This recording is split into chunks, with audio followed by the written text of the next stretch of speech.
Masih bersama saya Adini dan kembali kami sampaikan berita Padang hari ini.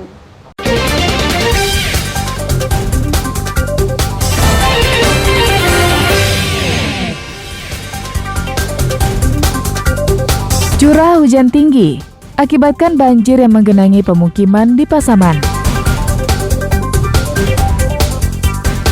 Puluhan sepeda motor di Padang ditahan polisi karena gunakan knalpot bising.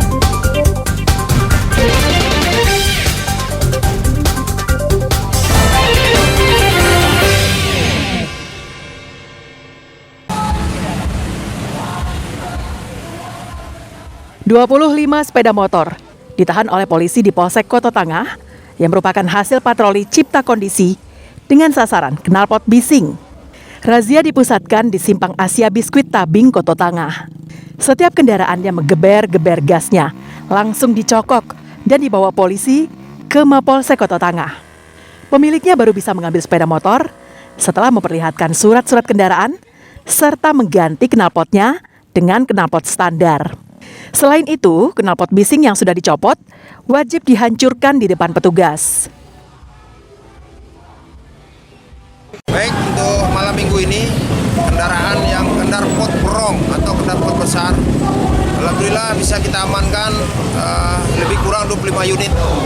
Ini hanya knalpot brong saja yang kita amankan, karena ini betul-betul permintaan masyarakat, sangat resah sekali karena bunyinya mengganggu orang yang sedang ibadah maupun orang yang sudah istirahat. Demikian. Menurut salah seorang pemilik sepeda motor yang menggunakan knalpot bising, ia sengaja mengganti knalpot motornya untuk mengikuti kontes modifikasi. Ya, saya memang salah karena pakai knalpot racing. Bapak ditangkapnya di mana tadi ini Pak kendaraannya? Di tempat di Tabing. Razia knalpot bising dilakukan di berbagai kawasan di Kecamatan Koto Tangah, seperti di sepanjang Jalan Adinegoro dan kawasan bypass. Tujuannya untuk mengantisipasi terjadinya aksi balap liar dan tawuran. Robiham melaporkan dari Padang.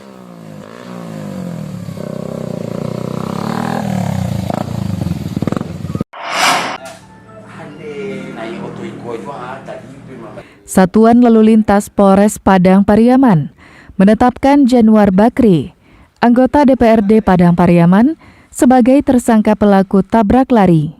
Penetapan ini setelah polisi melakukan penyelidikan dan pemeriksaan sejumlah saksi untuk mencari alat bukti. Senin siang, berkas perkaranya dilimpahkan penyidik ke Kejaksaan. Jika sudah dinyatakan lengkap atau P21, jaksa akan melimpahkan ke pengadilan untuk selanjutnya ditentukan jadwal persidangan. Sejak dinyatakan sebagai tersangka, anggota Dewan dari fraksi Demokrat itu langsung ditahan polisi bersama barang bukti mobil yang digunakan. Tersangka ditahan di tahanan Mapolsek Cincin, Padang Pariaman, menunggu untuk disidang. Untuk perkembangan kasus tabrak lari sampai saat ini kami telah melaksanakan tahap 1 penyerahan berkas di Kejaksaan. Apa sudah ditetapkan tersangka Pak? Untuk penetapan sudah kami laksanakan pada tanggal 13 kemarin, kami sudah tetapkan sebagai tersangka. Apakah sudah cukup buat bukti Pak? Kalau sampai saat sekarang insya Allah untuk alat bukti sudah cukup.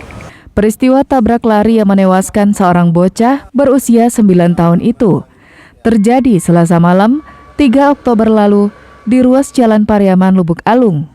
Usai menabrak korban, pelaku kabur meninggalkan lokasi. Akibat perbuatannya, tersangka terancam hukuman maksimal 9 tahun penjara.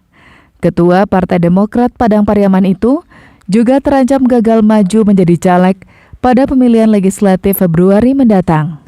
Eki Rafki melaporkan dari Pariaman.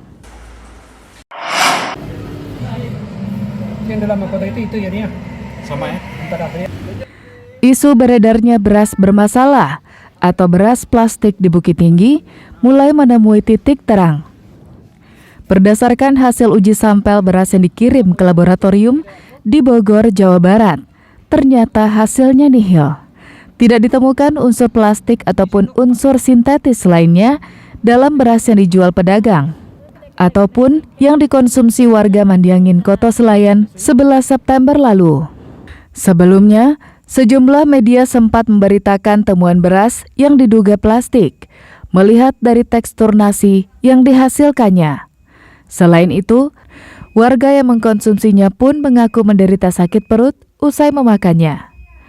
Merebaknya informasi tersebut membuat Yeni, pedagang beras di Aur Kuning Bukit Tinggi, menanggung dampaknya. Ia mengaku omsetnya turun hingga 50% akibat pemberitaan tersebut, sebab beras yang semula diduga plastik tersebut dibeli darinya. Bahkan sejumlah pelanggannya pun kini banyak yang beralih. Kalau orang beli beras ada, cuman udah banyak yang pelanggan udah pergi gitu. 50% lebih. Biasanya awal bulan itu gimana nih aktivitas? Awal bulan banyak, kalau jual beli sekitar lebih kurang 800 kilo kan. Jadi sejak ada berita ini Separuh lah, 400 kilo, 300 kilo Sehari. ya. 50%. Saya menghimbau kepada seluruh masyarakat Kota Bukit Tinggi, Agam Timur yang ada di wilayah hukum Polresta Bukit Tinggi agar kita sama-sama bijak menyikapi berita-berita yang beredar. Kalau misalnya ada keraguan ataupun ada hal-hal yang berkaitan dengan berita yang bisa mengarah ke hoax, silakan laporkan kepada kami. Kalaupun mungkin ada masyarakat yang keingintahuannya besar terhadap satu berita dan membutuhkan informasi lanjut terkait tugas-tugas kami di kepolisian, bisa silakan datang ke Polres untuk mencari kebenarannya, mencari informasi terkait itu. Polisi mengimbau masyarakat agar tidak mudah percaya dengan berita yang belum teruji kebenarannya. Warga diminta melapor jika menemukan sesuatu yang membuat resah dan mengganggu ketentraman warga. Dina Amrina melaporkan dari Bukit Tinggi. Pemirsa, demikianlah perjumpaan kita dalam Berita Padang hari ini. Saya Adini dan tim redaksi yang bertugas pamit undur diri. Selamat beraktivitas dan sampai jumpa.